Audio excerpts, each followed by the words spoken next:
The night he showed up at the hospital, I was carrying a tray of medication cups and thinking about whether I'd remembered to take the chicken out of the freezer. That's the thing no one tells you about fear. It doesn't always announce itself.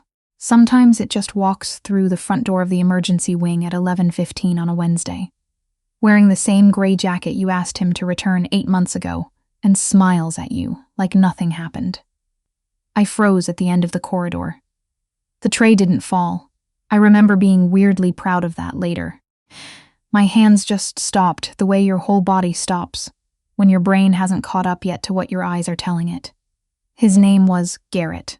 We'd been together for 2 years, engaged for 7 months of that, and I'd left him on a Tuesday in February with nothing but a bag of clothes and a note I'd rewritten 4 times. The note said I needed space. What I meant was that I was scared of who I was becoming around him. I worked nights at St. Marguerite's, a private hospital in the West End of Vancouver. It was the kind of place with actual art on the walls and a lobby that looked more like a boutique hotel than a healthcare facility. I'd transferred there from Vancouver General 8 months ago, right after I left Garrett. New shift, new colleagues, new commute. I hadn't told him where I worked. I was careful about that, so when I saw him standing at the admissions desk, talking to Sandra from reception with that easy practice smile of his, my first thought wasn't fear, it was confusion. My second thought was, he found me. I turned around and walked back toward the nursing station. Slowly, because running would have drawn attention, and some part of me was already operating on instinct. Keep things quiet. Don't make a scene. Don't give him a reason.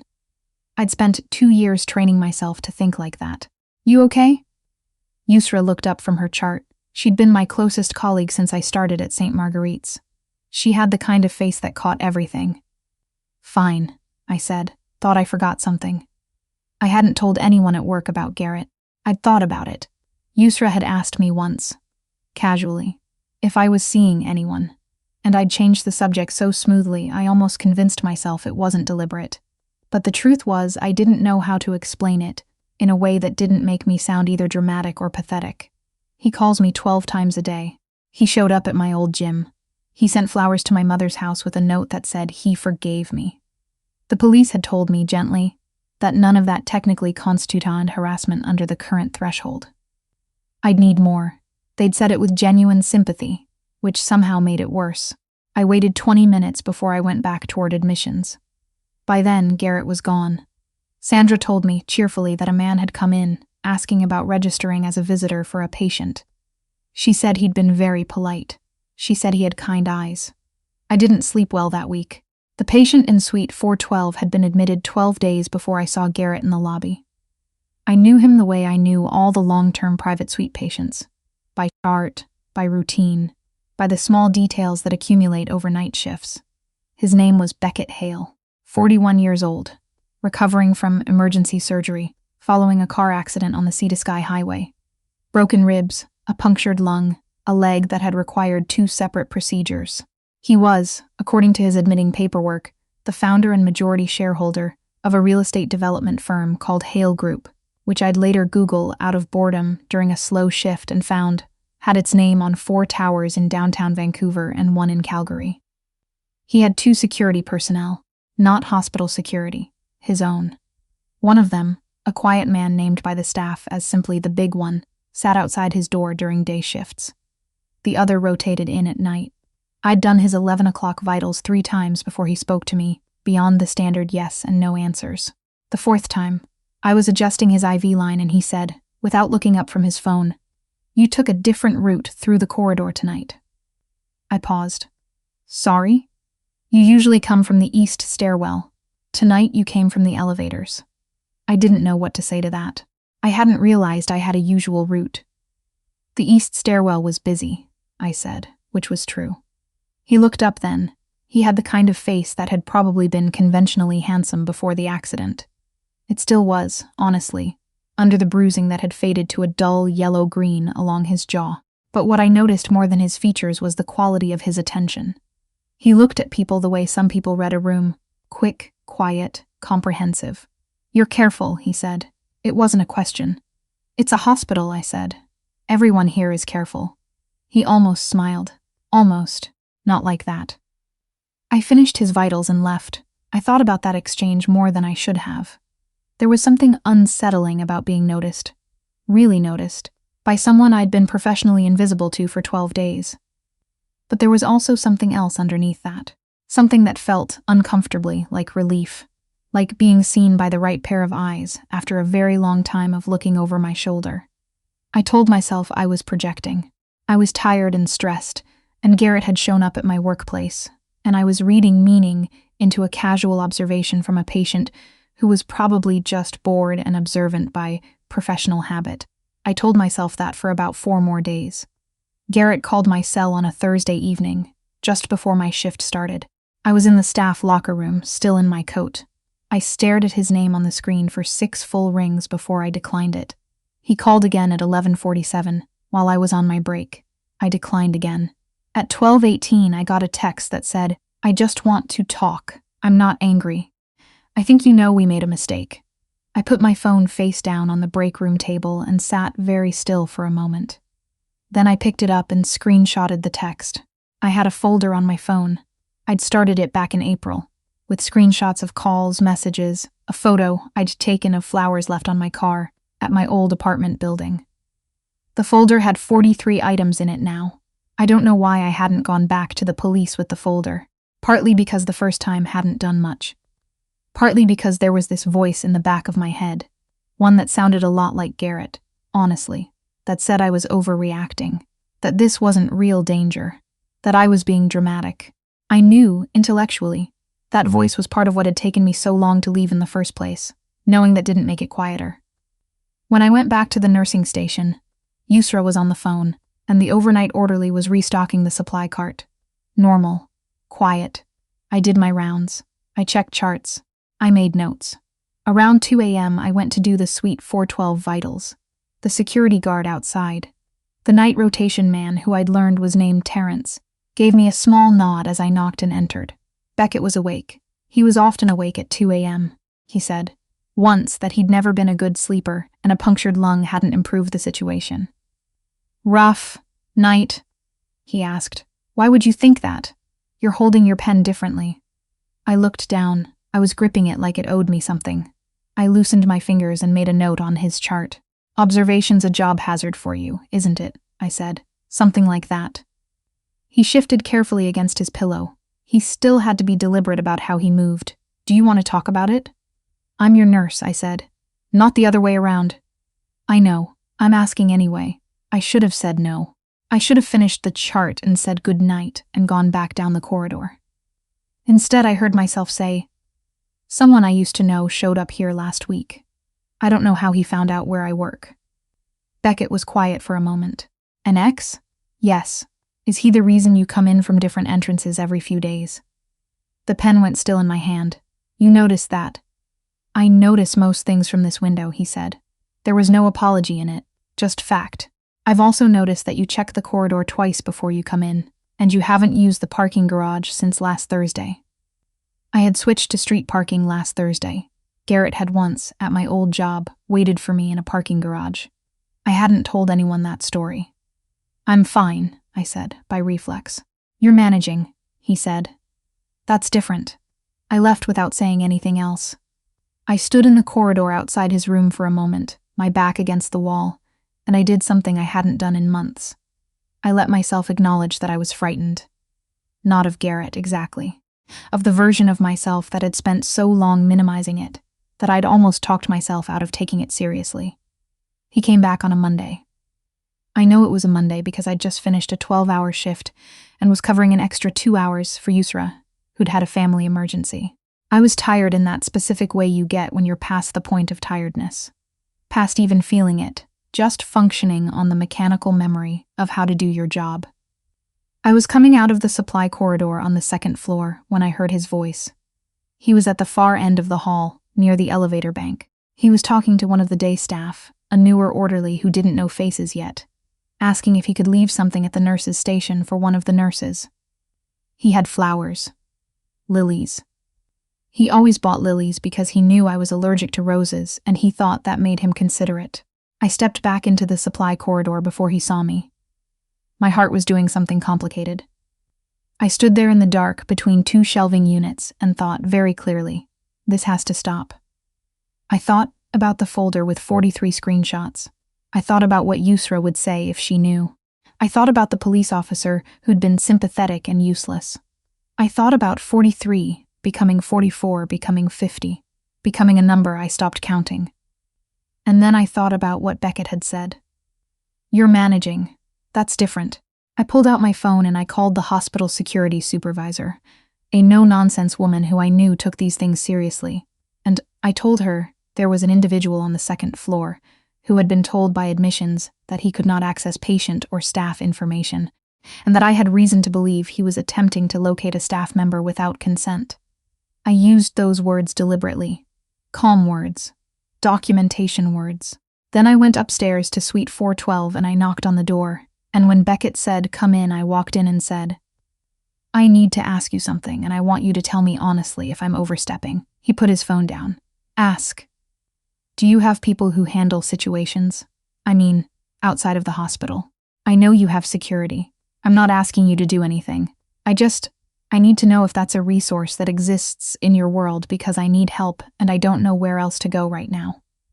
The room was very quiet. "Sit down," he said. "I can't. I'm still on shift." "Then lean against the wall and tell me what happened." So I did. All of it, not just tonight. All of it, from the beginning. The calls, the parking garage, the flowers at my mother's place, the folder, the police, the lobby last week, the lilies downstairs right now. I talked for probably 8 minutes straight, and my voice only cracked once, near the end, and I hated that. When I finished, Beckett looked at me for a long moment. Then he said, "Give me his name." "I'm not asking you to. I know what you're asking," he said. "I'm asking you to let me do more than that." I looked at him. The bruising was almost gone from his jaw. He looked, in that moment, less like a patient and more like what he apparently was outside of this room. Someone who made large decisions about complicated things with very little visible effort. "Garrett Wild," I said. He nodded once. He picked up his phone and made a call that lasted 45 seconds. He didn't explain who he was calling or what he said because he spoke in a tone too low for me to hear clearly. When he hung up, he said, "Go finish your shift. Someone will walk you to your car tonight. Don't argue with them." I didn't argue. Terrence, the night security guard, walked me to my street parking spot at the end of my shift. He was quiet and professional, and positioned himself between me and the road the entire way, which I didn't even register until I was halfway home. I found out later, much later, pieced together from things Beckett told me, and things I worked out on my own, that Garrett had in fact found out where I worked through a former colleague of mine who hadn't known to keep it private. That part stung in a way that had nothing to do with Garrett. I also found out that Beckett's firm had done a significant development deal several years earlier, in which Garrett's family's property company had been a minor contractor. That Garrett had created problems during that project. The kind of problems that got documented. The kind of documentation that, when presented alongside a 43-item screenshot folder and a statement from a hospital security supervisor, constituted a pattern that a certain kind of lawyer found very actionable. I'm not saying Beckett used his resources to clean up a legal situation that was also, incidentally, my situation. I'm also not saying that. What I know is that 3 weeks after the night, I walked into suite 412 and told him everything. Garrett's lawyer contacted my lawyer. I'd finally gotten one.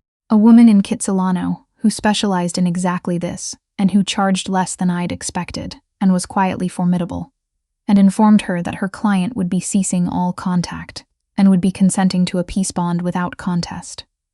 A peace bond. It's a Canadian legal order, essentially a formal requirement to stay away, no criminal record attached, but enforceable, documented, real. It had taken me 8 months of managing and minimizing to get here, and it took 3 weeks once I'd stopped doing it alone. I cried in my car. In the hospital parking garage the evening I got that call. Not sad crying. The kind you do when something you've been bracing against for so long finally stops pressing.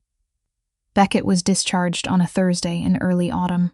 He walked out, carefully, with a cane he used without self-consciousness, and I happened to be at the nursing station when he passed. He stopped. "Thank you," I said. "For..." I gestured vaguely, because the full sentence was complicated. You made the call, he said. You walked in and asked for help. That was the hard part. You could have just given me a business card, I said. The corner of his mouth moved. It was the closest thing to a real smile I'd seen from him in 6 weeks. I could have, he said. I didn't want to. He left. Terrence was with him. The lobby doors closed. I finished my shift. I ate a container of leftover pasta, standing at my kitchen counter at 7 in the morning, and felt, for the first time in longer than I could immediately calculate, like the air in my own apartment was simply air. Not a held breath, not a waiting. He texted me 2 weeks later. Not Garrett, Beckett. My cell number, which he'd gotten from a form I'd filled out at admissions when I first started. I've thought about whether I should have found that unsettling. I didn't. I'm having dinner at Tableau Friday, if you want to join me. Tableau was a restaurant in the Loudon Hotel, in Cole Harbor. I'd walked past it and never gone in. I stood in my kitchen in my scrubs, holding my phone, and thought about all the very good, sensible reasons to say no. I was his former nurse. I didn't know him. I knew him in a particular way, the 2 a.m., stripped down to honesty way, but that wasn't the same as knowing someone in ordinary light. I thought about all of that for approximately 40 seconds. Then I typed, "What time?" We had dinner at Tableau, and then we had dinner the following week at a small Japanese restaurant on Alberni that he said he'd been going to since before it was well known. And then he came to my apartment for the first time, on a Sunday afternoon, and stood in my kitchen while I made coffee and looked around at the second-hand bookshelf and the plant I'd overwatered for 3 years and the drawing my niece had made me that I'd stuck to the fridge with a magnet from a winery in Kelowna. And he said, "You make a home out of things. Is that good?" I asked. "Very," he said. I handed him a mug. Our fingers touched. He didn't move his hand away, and neither did I. It wasn't sudden, falling for him. It was more like something that had already been decided somewhere back in those 2 a.m. conversations, and all we were doing now was catching up to it. He was private in ways that took time to understand, and I was still learning how to not instinctively brace for impact when things were good. We were, I suppose, equally new to the particular version of trust that's required when you let someone in past the careful managed version of yourself you've been living inside. But that's the part I couldn't have told you at the beginning. That the thing I most needed wasn't rescue. It was permission to take up space, to be believed, to stop making myself smaller and quieter and more manageable so that one difficult man could feel more comfortable. Beckett never asked me to be smaller. He noticed things. All the time, still. It's simply how he moves through the world. But he noticed them to understand them, not to use them. There's a difference. I know that difference now in a way I didn't before. On a Saturday morning in November, we drove out along the coast, past Horseshoe Bay, past the ferry terminal, past the point where the city becomes something else entirely. Just water and rock and Douglas fir going up the mountain. And we stopped at a pullout and got out of the car and stood there. And he said, "What do you need? Not what do you want. Not what are you looking for. What do you need?" I thought about it. The water was very gray and very flat, and the mountains across the sound still had snow on them from early October. "This," I said. "Exactly this." He took my hand. We stood there until the cold made staying still impossible, and then we got back in the car and drove home. And I thought about how strange it was. How strange and specific and real. That the worst night of my life had also been the night I finally stopped waiting to be okay and just decided to be. That's not a small thing. I know that now. Choosing to ask for help when everything in you has been trained to manage alone. That's not weakness. It's the bravest thing I did in a very long time. And everything that came after, the peace bond, the coffee, the restaurant, the drive up the coast, the hand in mine, all of it started with that one choice, in a hospital corridor, to stop pretending I wasn't afraid.